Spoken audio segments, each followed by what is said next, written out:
विषय विज्ञान, इयत्ता 8वी, धडा 10वा, पेशी व पेशी अंगके. प्रस्तावना. मुलांनो, पेशींना इंग्रजीमध्ये सेल्स असं म्हणतात. वनस्पती व प्राणी हे पेशींचे बनलेले असतात. तसेच वनस्पती आणि प्राणी यांचा मूलभूत घटक म्हणजे पेशी होय.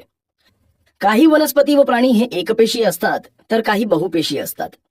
रॉबर्ट हुक या ब्रिटिश शास्त्रज्ञाने 1665 मध्ये पेशींचा शोध लावला. त्यांनी बुचाचा झाडाचा पातळ काप सूक्ष्मदर्शकाखाली ठेवला आणि त्याचं निरीक्षण केलं, तर त्यांना मधमाशांच्या पोळ्यासारखे खण दिसून आले. त्यांनी या प्रत्येक खणाला पेशी हे नाव दिलं. तर मॅथियस श्लाइडेन व थिओडर श्वान या जर्मन शास्त्रज्ञांनी 1838 साली सर्व सजीव हे पेशींचे बनलेले असतात आणि पेशी हा सजीवांचा पायाभूत घटक आहे असे मत मांडले. याआधीही तुम्ही सजीवांमध्ये असणाऱ्या पेशींचा अभ्यास केलाय. मग मला सांगा की सजीवांमध्ये किती प्रकारच्या पेशी आढळतात?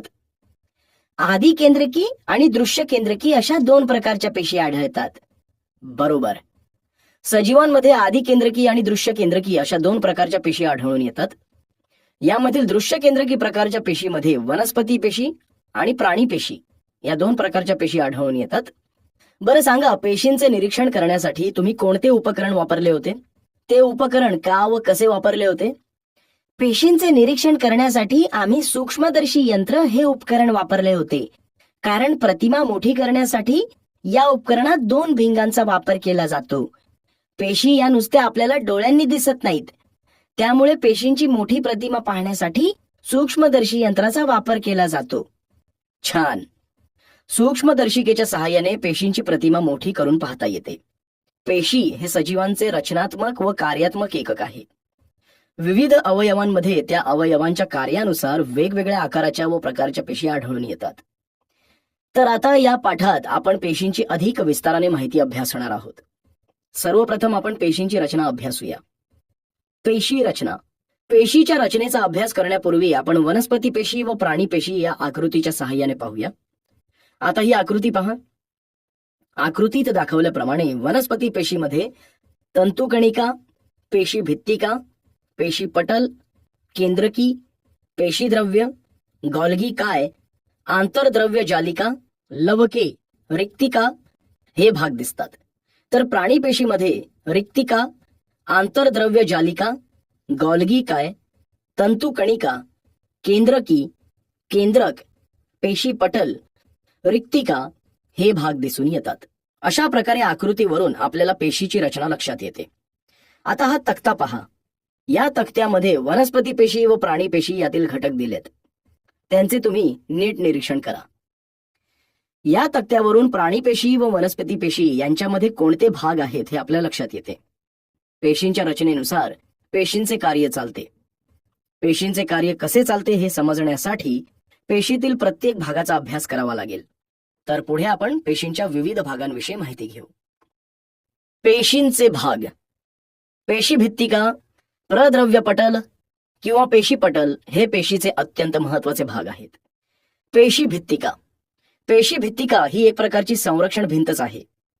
तसेच हे पेशीचे सर्वात बाहेर असणारे आवरण आहे.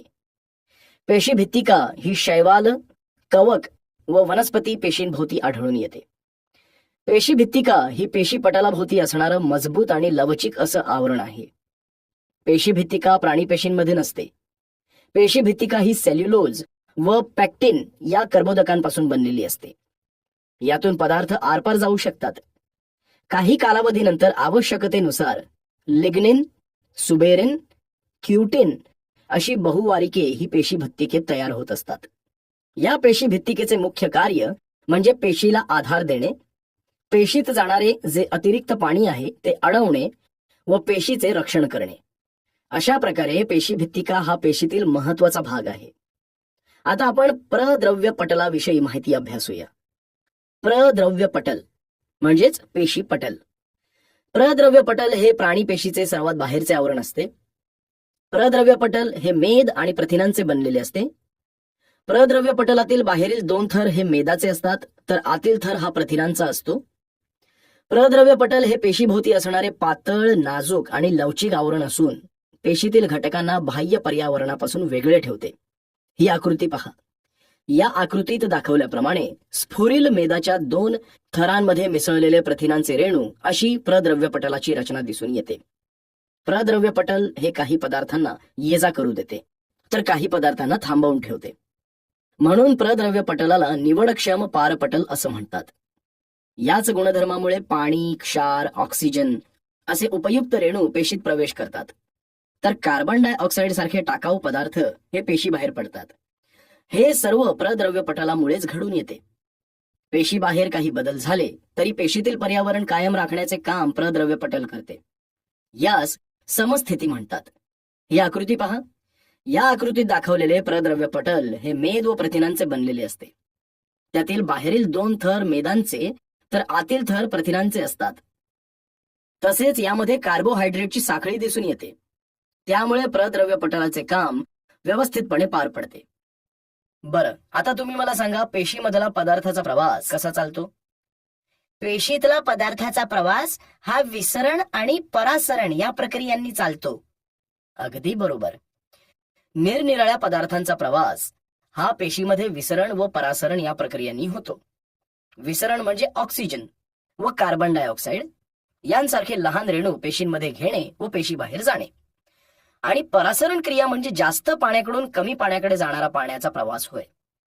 विसरण व परासरण या क्रियेमुळे पदार्थ हे आत बाहेर सरकू शकतात. अशा प्रकारे आपण विसरण व परासरण या क्रियेविषयी माहिती अभ्यासली. पेशीची ऊर्जा वापरून चालणाऱ्या क्रिया. मुलांनो, पेशीची ऊर्जा वापरून चालणाऱ्या क्रिया 2 प्रकारच्या आहेत. पेशीय भक्षण व पेशी उत्सर्जन. पेशीय भक्षण. पेशीय भक्षणाचे मुख्य कार्य म्हणजे बाहेरील पर्यावरणातून अन्न व पदार्थ गिळंकृत करणे, ज्यामुळे पेशीचे कार्य योग्य प्रकारे चालेल. पेशी उत्सर्जन. पेशी उत्सर्जनाचे मुख्य कार्य म्हणजे पेशीतील टाकाऊ पदार्थ पेशी बाहेर टाकणे. अशा प्रकारे पेशीची ऊर्जा वापरून पेशीय भक्षण व पेशी उत्सर्जन या क्रिया चालतात. पेशीची ऊर्जा न वापरता चालणाऱ्या क्रिया. पेशीची ऊर्जा न वापरता चालणाऱ्या क्रिया 2 प्रकारच्या आहेत. विसरण व परासरण. विसरण. विसरण क्रियेचे मुख्य कार्य म्हणजे ऑक्सिजन व कार्बन डायऑक्साईड सारखे लहान लहान रेणू हे पेशीमध्ये घेणे किंवा पेशी बाहेर जाणे. परासरण. जास्त पाणी असलेल्या भागांकडून कमी पाणी असलेल्या भागाकडे निवडक्षम पारपटलातून पाण्याचा प्रवास हा परासरण क्रियेद्वारे होतो. परासरण क्रिया घडण्याच्या 3 वेगवेगळ्या शक्यता आहेत. समपरासरी, अवपरासरी आणि अतिपरासरी द्रावण. यांची आता आपण माहिती घेऊ. त्यासाठी ही आकृती पहा. या आकृतीत दाखविल्याप्रमाणे परासरण ही क्रिया वनस्पती पेशीमध्ये व प्राणी पेशीमध्ये घडून येत असते. समपरासारी द्रावण. समपरासारीचे मुख्य कार्य म्हणजे पाणी आत व बाहेर जाऊ न देणे हे आहे. पेशींभोवती असलेले माध्यम व पेशी या दोन्हीतील पाण्याचे प्रमाण सारखेच असते आणि समपरासारीमुळे ते पाणी आत किंवा बाहेर जात नाही. अवपरासारी द्रावण. ज्या वेळेस पेशीतील पाण्याचे प्रमाण कमी असते व पेशींच्या सभोवतालच्या माध्यमातील पाण्याचे प्रमाण जास्त असल्याने ते पेशीत शिरते, याला अंतःपरासरण असं म्हणतात. उदाहरणार्थ, तुम्ही एखाद्या भांड्यात बेदाणे टाकले तर काही वेळाने बेदाणे फुगतात. हे अवपरासारीमुळे घडून येतं. अतिपरासारी. जेव्हा पेशीतील पाण्याचे प्रमाण जास्त असेल व पेशीभोवतालच्या माध्यमात पाण्याचे प्रमाण कमी असेल तर पेशीतून पाणी बाहेर पडते. उदाहरणार्थ, फळांच्या फोडी साखरेच्या घट्ट पाकात टाकल्या तर फळाच्या फोडीतील पाणी हे पाकात जाते व त्या फोडी काही वेळाने आकसतात. अतिपरासारी द्रावणात ठेवल्यामुळे प्राणीपेशी किंवा वनस्पती पेशीतील पाणी हे बहिपरासरण प्रक्रियेमुळे बाहेर पडते आणि पेशीद्रव्य आकसून जाते. यालाच रससंकोच क्रिया असं म्हणतात. अशा प्रकारे परासरण क्रियेमध्ये समपरासरी द्रावण, अवपरासरी द्रावण, अतिपरासरी द्रावणाची खूप महत्वाची भूमिका आहे. पेशीद्रव्य. मुलांनो, आता आपण पेशीद्रव्य या भागाची माहिती अभ्यासूया.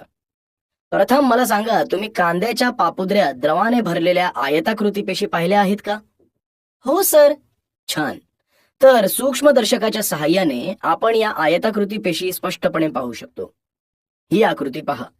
या आकृतीत दाखवल्याप्रमाणे आपल्याला कांद्याच्या पापुद्र्यातील पेशी, पेशीभित्तिका, केंद्रक, पेशीद्रव्य व रिक्तिका यांविषयी कल्पना येते. तर मुलांनो, प्रद्रव्य पटल व केंद्रक यांमधील तरल पदार्थाला पेशीद्रव्य असं म्हणतात. पेशीद्रव्य चिकट पदार्थ असून तो सतत हालचाल करीत असतो. त्यात अनेक पेशी अंगके पसरलेली असतात. या पेशीद्रव्यामुळेच पेशीत रासायनिक अभिक्रिया घडून येत असते. पेशी अंगकांव्यतिरिक्त असलेला पेशीतला भाग हा पेशीद्रव्य असतो. या पेशीद्रव्यामध्ये अमिनो आम्ल, ग्लुकोज, जीवनसत्वे साठवलेली असतात. मोठ्या केंद्रीय रिक्तिकेमुळे वनस्पती पेशीत पेशीद्रव्य कडेला सरकलेले असते. तसेच वनस्पती पेशीतील पेशीद्रव्यांपेक्षा प्राणी पेशीतील पेशीद्रव्य हे जास्त कणयुक्त व दाट प्रमाणात दिसून येते. अशा प्रकारे आपण पेशीद्रव्याविषयी माहिती अभ्यासली. पेशी अंगके. मुलांनो, आता आपण पेशी अंगके याविषयी माहिती घेऊया. पेशी अंगके ही पेशीचे अवयव आहेत. ज्याप्रमाणे मानवी शरीरात त्याचे अवयव महत्वाचे आहेत, तसेच पेशीत पेशी अंगकाचे खूप महत्व आहे. कारण विशिष्ट कार्य करणारे पेशीतील उपघटक म्हणजेच पेशी अंगके होय. पेशीचे सर्व कार्य हे वेळेत व व्यवस्थितपणे पार पडण्यासाठी पेशी अंगके महत्वाची भूमिका बजावतात. पेशीच्या या प्रत्येक अंगकाभोवती मेद प्रथिनयुक्त पटल असते. या पेशी अंगकापैकी केंद्रक व हरित लवक हे आपल्या डोळ्याने सहज दिसतात. मात्र इतर अंगके पाहण्यासाठी आपल्याला इलेक्ट्रॉन सूक्ष्मदर्शकाची मदत घ्यावी लागते. केंद्रक. प्रत्येक पेशीत मध्यभागी गोल किंवा लंबगोल आकाराचे केंद्रक असते. पेशीच्या सर्व क्रिया या केंद्रकामुळे नियंत्रित होत असतात. म्हणून पेशीच्या कार्यात केंद्रकाला अनन्यसाधारण महत्व दिले जाते. केंद्रकात डीएनए पासून बनलेली गुणसूत्रे असतात. डीएनएच्या धाग्यास जनुक म्हणतात. केंद्रक कसे दिसते हे पाहण्यासाठी आपण एक कृती करूया. त्यासाठी सर्वात आधी एका स्वच्छ काचपट्टीवर पाण्याचा थेंब घ्या. त्यानंतर आईस्क्रीमच्या चमच्याने गालातील आतली बाजू खरवडा. चमच्यामध्ये जमा झालेला पदार्थ सुईच्या टोकावर घ्या व काचपट्टीवरील थेंबाच्या पाण्यात तो पदार्थ पसरवा. त्यावर मिथिलिन ब्लू रंजकाचा एक थेंब टाका. आता यावर आच्छादन काच ठेवा आणि या संयुक्त सूक्ष्मदर्शकाखाली निरीक्षण करून सांगा, तुम्हाला केंद्रक दिसले का? हो, छान. कांद्याच्या पापुद्र्याची आयोडीन रंजित काचपट्टी सूक्ष्मदर्शिकेखाली पाहताना प्रत्येक पेशीत दिसलेला गोलाकार गडद ठिपका म्हणजे त्या पेशीचे केंद्रक होय. ही बाजूची आकृती पहा. या आकृतीत दाखवल्याप्रमाणे जर आपण इलेक्ट्रॉन सूक्ष्मदर्शीने पाहिले तर केंद्रकाभोवती दुहेरी आवरण दिसते आणि त्यावर केंद्रकी छिद्रे दिसतात. केंद्रकाच्या आत बाहेर होणारे पदार्थांचे वहन या छिद्रातून होते. केंद्रकामध्ये एक गोलाकार केंद्रकी व रंगसूत्राचे जाळे दिसून येते. रंगसूत्रे ही पातळ दोऱ्यासारखी असतात व पेशी विभाजनाच्या वेळी त्यांचे रूपांतर गुणसूत्रांमध्ये होते. गुणसूत्रावरील कार्यात्मक घटकांना जनुके असं म्हणतात. केंद्रकात 1 किंवा 2 केंद्रकी गुणसूत्रे असतात. आता आपण केंद्रकाचे कार्य अभ्यासूया. केंद्रकाचे कार्य. केंद्रकाचे कार्य पुढील प्रमाणे आहे. 1. केंद्रक हे पेशीच्या सर्व चयापचय क्रिया व पेशी विभाजनांवर नियंत्रण ठेवण्याचे महत्वाचे कार्य करते. आणि 2. जनुकांद्वारे आनुवंशिक गुणांचे संक्रमण हे पुढील पिढीकडे करणे. अशा या महत्वपूर्ण कार्यामुळे केंद्रकाचे कार्य खूप महत्वाचे ठरते. आता मी तुम्हाला काही महत्वपूर्ण माहिती सांगतो जी खूप उपयुक्त आहे. रक्तातील लोहित रक्तकणिकांमधील केंद्रक नष्ट झाल्यामुळे हिमोग्लोबिनसाठी अधिक जागा उपलब्ध होते व ऑक्सिजन हा जास्त प्रमाणात वाहून नेला जातो. तसेच वनस्पतीच्या रसवाहिन्यातील चाळणी नलिकांमधील केंद्रक नष्ट झाल्यामुळे त्या नलिका पोकळ होतात. त्यामुळे अन्न पदार्थाचे वहन करणे एकदम सोपे जाते.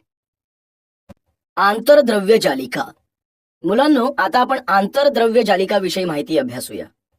पेशीच्या अंतर्गत भागात सूक्ष्म नलिकांपासून आंतरद्रव्य जालिकाची निर्मिती होते. या नलिकांमार्फत विविध घटकांचे परिवहन होते. आंतरद्रव्य जालिकेला पेशीची संस्था असे म्हटले जाते. आता तुम्ही मला सांगा की तुमच्या इमारतीमध्ये किती प्रकारच्या पाईपलाईन्स आहेत आणि त्या पाईपलाईन्स कोणती कामे करतात आणि त्या नसल्या तर काय होईल? आमच्या इमारतीत पाण्याची पाईपलाईन, तसेच ड्रेनेजची पाईपलाईन, गटाराकडे पाणी वाहून नेणारी पाईपलाईन आहे.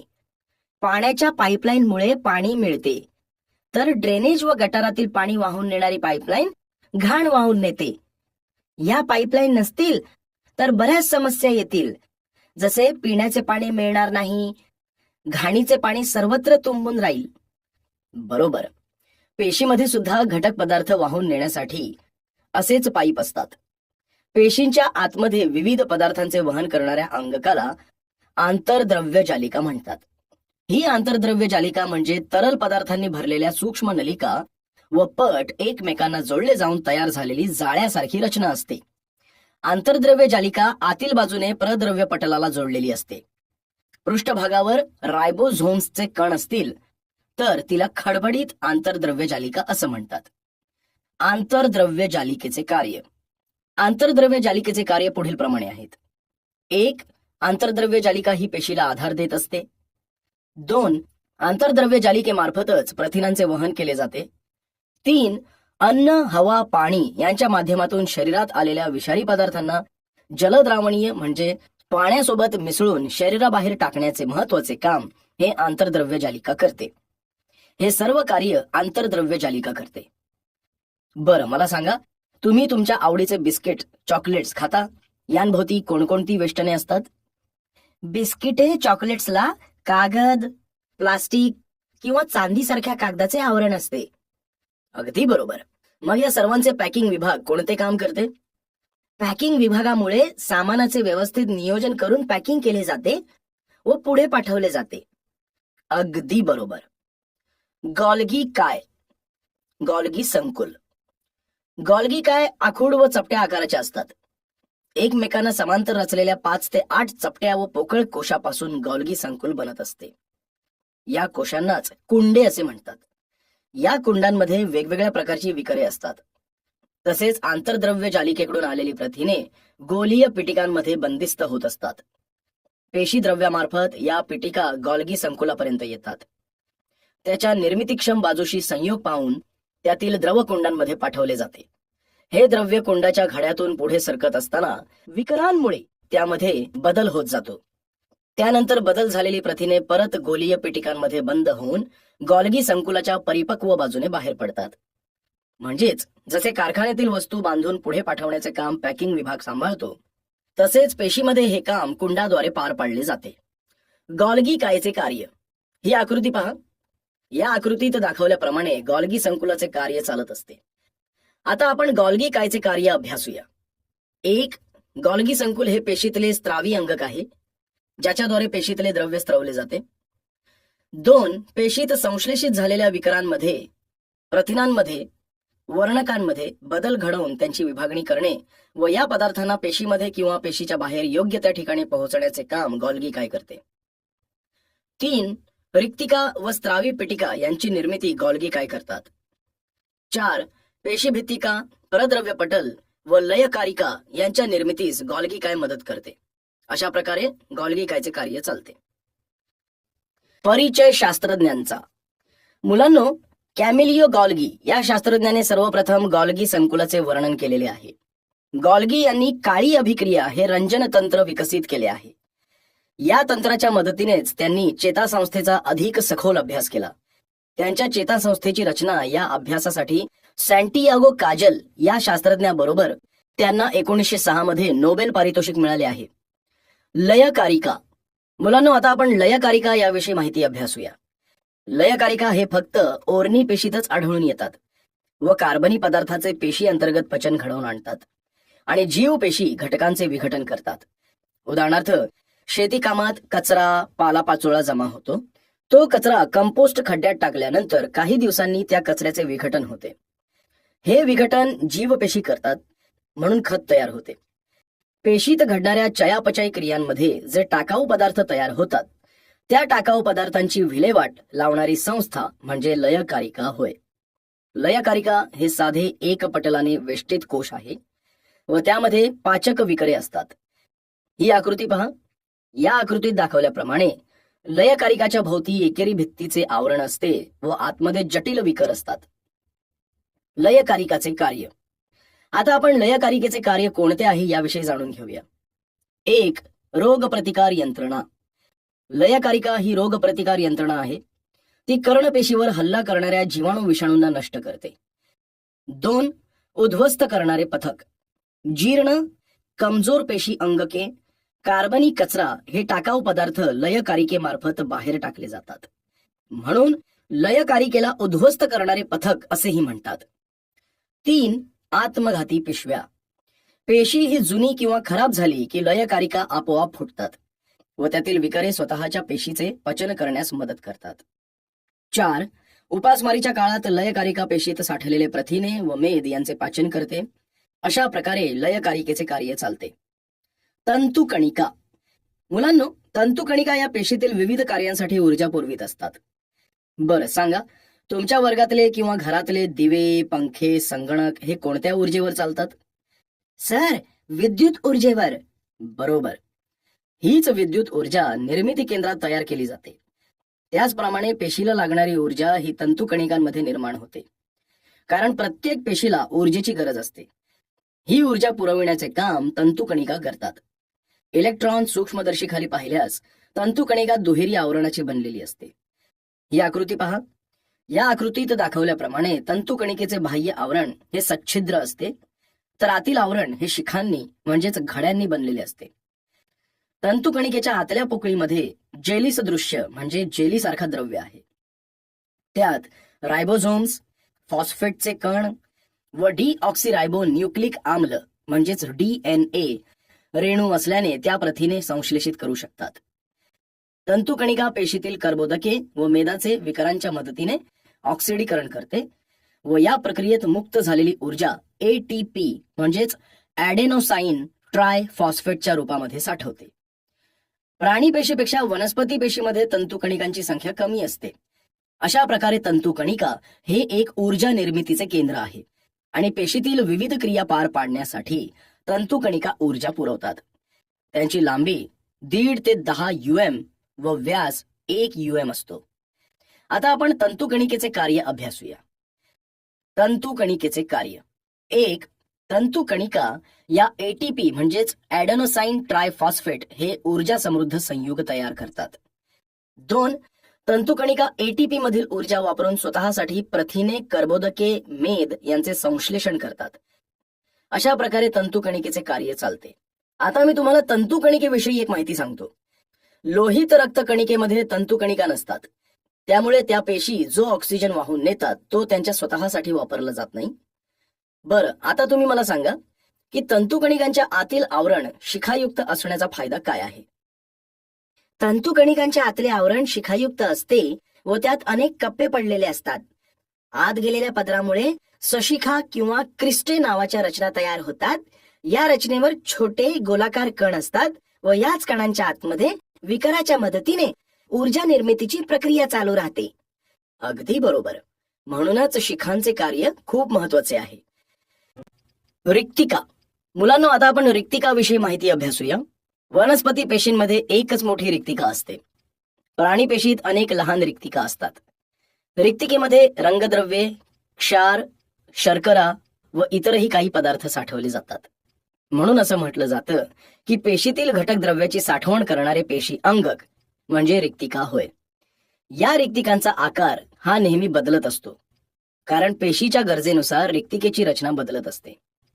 या रिक्तिकेचे पटल हे एक पदरी आढळून येते. ही आकृती पहा. या आकृतीत दिसत असल्याप्रमाणे रिक्तिकेचा सर्वसाधारण आकार दिसतो, मात्र तो कमी जास्त होत असतो. रिक्तिकाचे कार्य. 1. रिक्तिका या पेशीचा परासरणीय दाब नियंत्रित ठेवण्याचे काम करते. 2. त्याचप्रमाणे चयापचय प्रक्रियेत तयार झालेले ग्लायकोजेन, प्रथिने, पाणी हे साठवण्याचे काम रिक्तिका करतात. 3. प्राणी पेशीमध्ये रिक्तिका टाकाऊ पदार्थ साठवून ठेवतात, तर अमिबाच्या रिक्तिकेत अन्न हे पचनाच्या अगोदर म्हणजेच पचनपूर्व साठवले जाते. 4.